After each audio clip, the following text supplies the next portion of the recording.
These are the Affresh Washing Machine Cleaner tablets.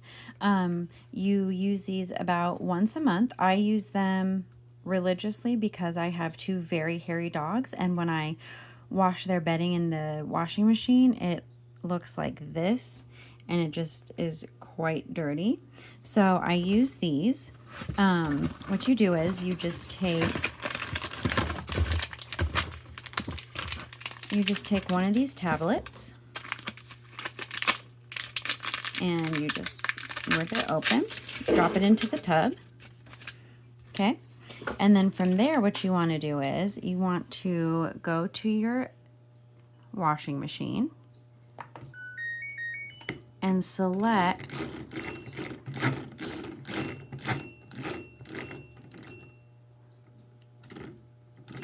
Tub Clean, close the door, and press start.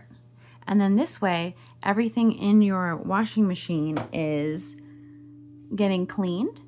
And then once you're done, all the dog hair and all the gunk and the stink is completely gone.